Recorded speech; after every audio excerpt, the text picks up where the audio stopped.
So it's July, so that means everyone in Nova Scotia is making hodgepodge. When I posted this on my Instagram the other day, my DMs were flooded with questions on what is hodgepodge and if I could teach you how to make it. So that's exactly what we're gonna do today. So we went down to the market just at the bottom of our hill here. We grabbed some new potatoes, so potatoes that are not super mature yet, but like new out of the ground, and some carrots, green and yellow beans, and some peas. And then all you need is some whole milk. We're gonna use raw milk from our cow, but you can use any whole milk from the grocery store. Lots of butter, salt, lots of pepper, and we're gonna throw it all together and make what's called Nova Scotian Hodge Podge. So how you chop up your potatoes is totally up to you, but I like to leave them in big chunks, and traditionally in Nova Scotia Hodge Podge, you would leave large chunks of potatoes or even whole potatoes, like even just cutting them in half and leaving them quite large in the pot.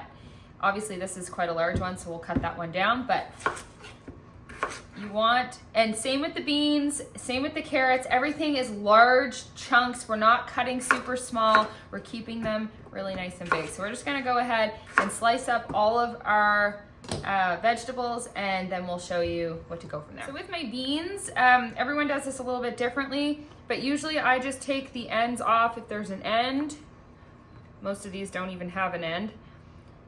And then I just cut them right down the middle. So I like big beans in my hodgepodge, but you can chop them a little bit smaller if you prefer to have smaller beans in your hodgepodge. I like to simmer them so that they're just a little bit crunchy still and not super soft. My grandmother would make this for us all the time in the summer at the cottage, and she never ever measured anything. She would just throw everything in a great big pot, simmer it on the stove, and add the milk and butter, and we would have hodgepodge. But you're gonna want about 4 to 5 cups of potatoes, and then about 2 cups of yellow beans. We'll put those in, and about 2 cups of green beans. And this isn't gonna be quite 2 cups. I actually don't like green beans as much as I like the yellow. So I usually do less because I just don't like them as much. But usually it's about 50-50 split between the green and the yellow beans. So 2 cups of each, put them in the pot. The trick with carrots for hodgepodge is you want them fresh right out of the garden, and you want them washed but not peeled. So you want to keep those peelings on. They have to be really fresh carrots in order to do that. And then you can cut them up however you'd like. I like leaving them whole like this. That's what my grandmother always used to do, is she would just kind of leave them. We always had wonky carrots. Just like that. You want about 2 cups of your carrots into your pot. So you want a nice big pot. So obviously you can tell it's getting quite full. And then finally we want about 2 cups of peas. It doesn't have to be quite that much, and sometimes I don't put them all in. Okay, so let's recap. 4 to 5 cups of potatoes, 2 cups of yellow beans, 1 to 2 cups of green beans, 2 cups of carrots, and 2-ish cups of peas. Now we're just gonna fill water up over them and put them on the stove to simmer until the potatoes and the carrots are soft. So the trick with hodgepodge is you want to boil it until everything is just starting to soften. So you don't want to boil it until everything is fully soft. And the reason for that is because we're going to also we're going to strain this off, add milk and butter, and we're going to simmer it again. So it's almost like a parboil. You want it so that the potatoes are just starting to get soft, and they're just starting to get soft now. Then we're going to strain it off, and we're going to add the other ingredients. So then you're just going to strain off all the water, except a tiny little bit on the bottom.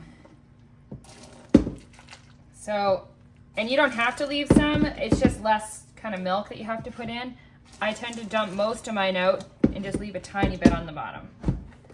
So this even probably went a little too far. You'll see these are quite soft. So I left it just a tad long on the stove, but that's fine. So we're gonna take the rest of the vegetables, dump them back in, and then we'll add the rest of our ingredients.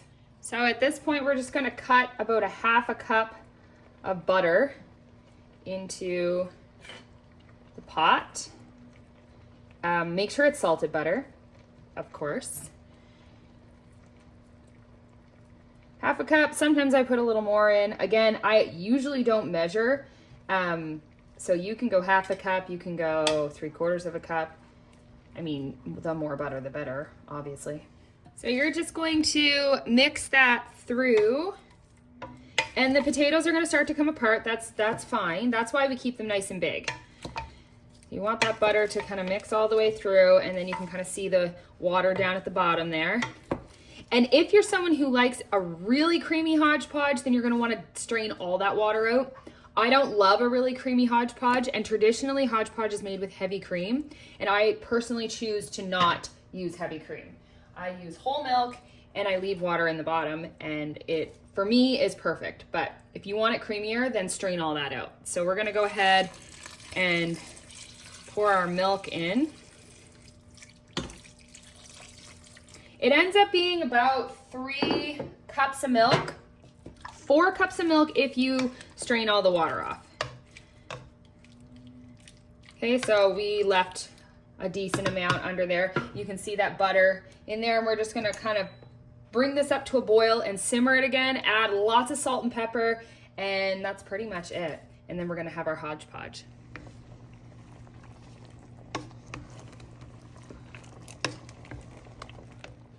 Just show you exactly what it looks like.